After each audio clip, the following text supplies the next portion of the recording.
It's early May, and an ugly storm is bearing down on Oklahoma City. In times like these, people turn to their TV weather forecasters, especially local legend Gary England. Possibility of significant tornado activity. Hey, talk to me. From the control room, Gary watches in horror as the heavy, roiling atmosphere cooks up a deadly surprise. Priority one, tornado warning for you, possible Karch area.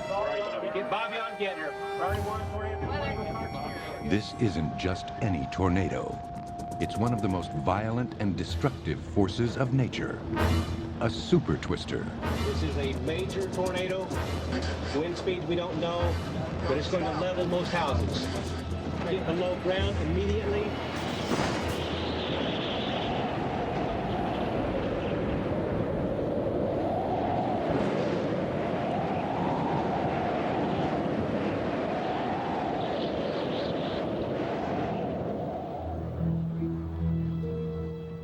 The date was May 3rd, 1999, and one of the most powerful tornadoes on record had made a direct hit on the suburbs of Bridge Creek and Moore, Oklahoma. Hello? 8,000 homes destroyed, $1 billion of damage, 40 dead.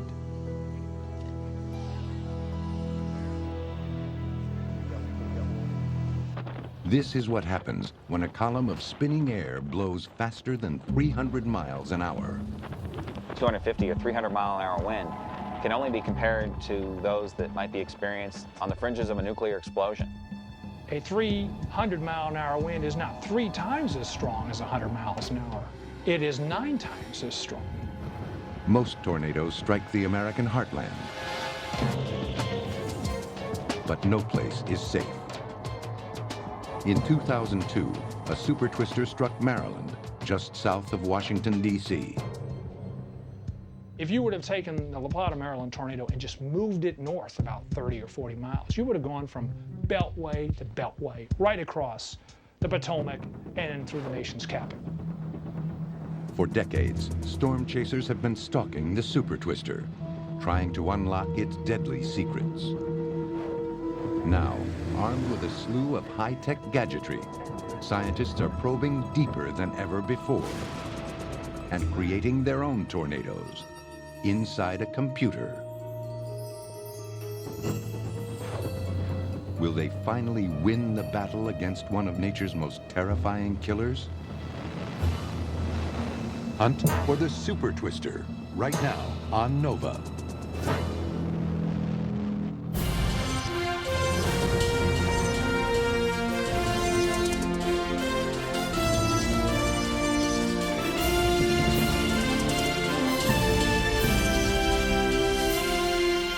Major funding for NOVA is provided by the following.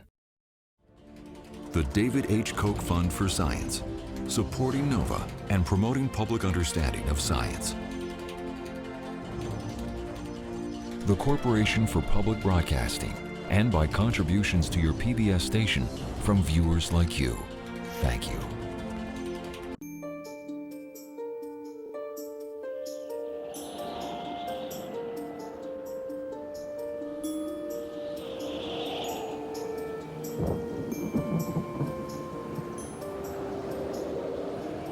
Moore, Oklahoma, just outside Oklahoma City, may look like an ordinary American town. But it has a disturbing and violent history. Because this quiet community has a habit of attracting tornadoes.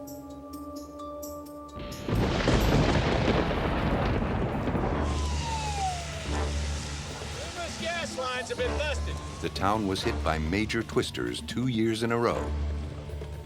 In 1998 and again in 1999.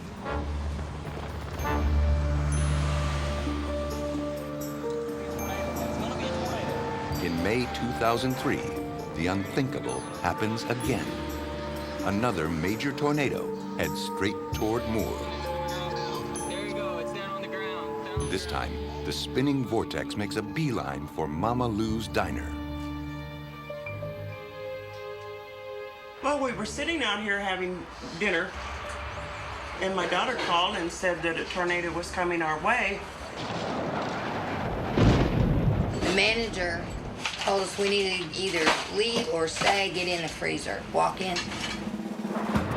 There was a young waitress. She went in. My husband was standing right in front of her. He said she was shaking so bad he could feel her tremble behind him. I sat in this chair. Things happen so fast and people move so fast, and the man in the wheelchair, we couldn't get this door shut.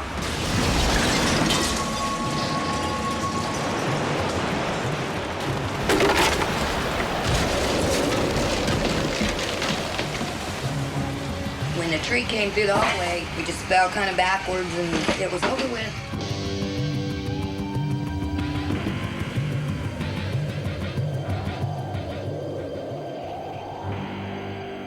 When we walked out, the walls were gone, everything was gone, ceiling was in. There were people laying everywhere on the highway and in the ditches, bleeding, but we were all alive. It was amazing, amazing. Like the diners in Mama Lou's, many residents of Moore heard about this tornado just a few minutes or even seconds before they were hit. Yeah, I was watching the tornado with the AC/DC TV here. Don Staley headed for the above-ground concrete safe room he installed after twisters damaged his house 2 years in a row. I just felt the vibration of the ground, and about 10 minutes later opened the door and the house was destroyed, but I knew I could pick up the pieces and go on with my life. As Don sat watching it on TV, the tornado destroying his home had not even reached full strength. Just a few minutes later, the storm tore the side off the GM plant and leveled the Union Hall.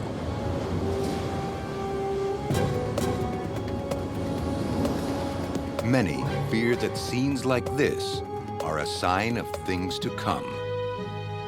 That we haven't seen the worst that tornadoes can do. I think we have reached a critical point here, whereas we are now expanding our cities bigger and bigger, so the targets for tornado hits are getting bigger and bigger. And the fear that I have is that now that the city is going to continue to get bigger, the houses still stay the same in terms of construction, and now we're going to start having an upswing in the number of fatalities. Let's just picture this. Let's say it's 2 in the afternoon, large tornado comes into a city, moving toward a school that has 500 children in it. What's going to happen when that warning goes out? There's going to be hundreds of parents trying to rush to that school to get those kids out. And it will take the school out, it'll take the parents out, and mark my words, it will happen. Tornadoes are freak events of nature. They can't be stopped. But if we want to survive them, we've got to predict when and where they'll occur. But tornadoes continue to defy forecasters. Other violent storms, like hurricanes, are huge, covering thousands of square miles, and show up on radar and satellites long before they strike. Tornadoes are another story. Compared to hurricanes, they're tiny, and they form quickly. But killer tornadoes don't just appear out of nowhere. Every spring, warm, moist air surges up from the Gulf of Mexico, pushing into cool, dry air from the north. The warmer air fuels thunderstorms that rise into the upper atmosphere, sometimes growing into immense rotating giants known as supercells. A swirling column of air develops inside the storm, narrowing and reaching down toward the ground, becoming a tornado.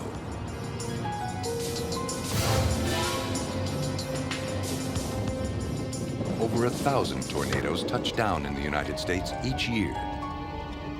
In some, a narrow funnel cloud waves and bends like an elephant trunk, while others grow wide, enveloped by rain and clouds. Most tornadoes are weak and disappear within minutes. a quarter of all tornadoes have the potential to cause significant damage.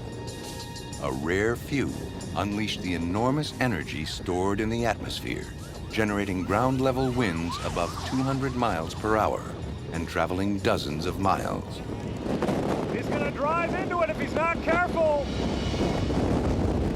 Rated F4 and F5 on a 5-point scale, these are the deadliest of storms, the super twisters.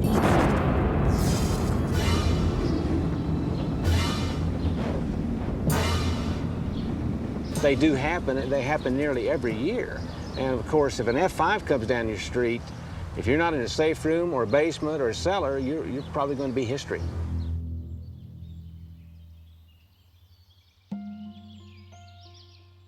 The first line of defense against severe weather is the National Storm Prediction Center in Norman, Oklahoma.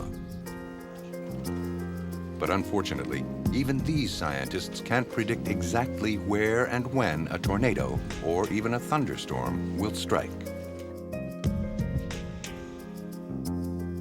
We don't have a very good picture of the potential of thunderstorm activity and exactly where it might be able to develop. We all wish that we could pinpoint the exact location where severe weather will strike and tell people what time it's going to strike, but the science hasn't reached that point yet. The Storm Center monitors the atmosphere across the entire continent and then uses computer programs to try to predict where the most dangerous storms will develop. If general conditions look strong for tornadoes, the Storm Center issues a tornado watch, often covering tens of thousands of square miles. Only after radar suggests a tornado is forming does an official tornado warning go out. When we issue the warning is supposed to mean that that tornado has been detected. It is there. We want to be able to take it to that next step where we can say, we've got this really bad storm. Conditions where that storm is headed are ripe for a tornado to develop. Where we're at right now, when you've detected it, it's occurring.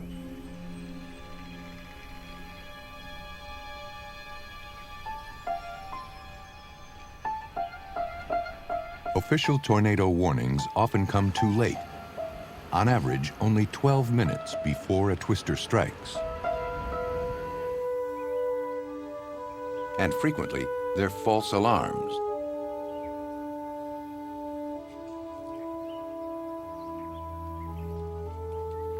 One man believes we can do better. My dream is to be able to detect tornadoes down at very fine scales, to anticipate tornadoes a half an hour before they occur. We're talking about a storm forming to produce a tornado over a county or a city. It's a whole different ballgame. Kelvin Drogemeyer is a meteorologist who wants to overhaul our current system of detecting tornadoes. We need to see closer down to the ground. That's where the weather really happens. I mean, the storms up in the atmosphere, they're the ones that eventually cause the weather, but the stuff that's actually affecting society happens down near the ground where we don't really observe things very well. Today's system relies in part on a network of Doppler radar. Doppler can sense the movement of air and moisture in remarkable detail. Used as long-range radar, Doppler dishes are spaced 100 miles apart or more.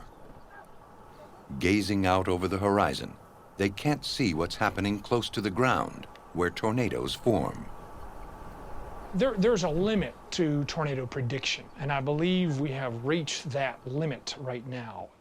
With all the available information that we have, radars are only put at certain locations. They're not everywhere. Radars that we have can scan out 100 miles, but at 100 miles, they're only scanning the top part of the storm. And so they're not seeing down low. Kelvin Drogemeyer dreams of a world filled with Doppler dishes hung on cell phone towers and all kinds of buildings just 20 miles apart. This Doppler-rich world could paint a much more detailed picture of the weather, maybe even catch tornadoes in the act of forming. We want to put a few of these radars out there to make sure that if a tornado is beginning to form, we know absolutely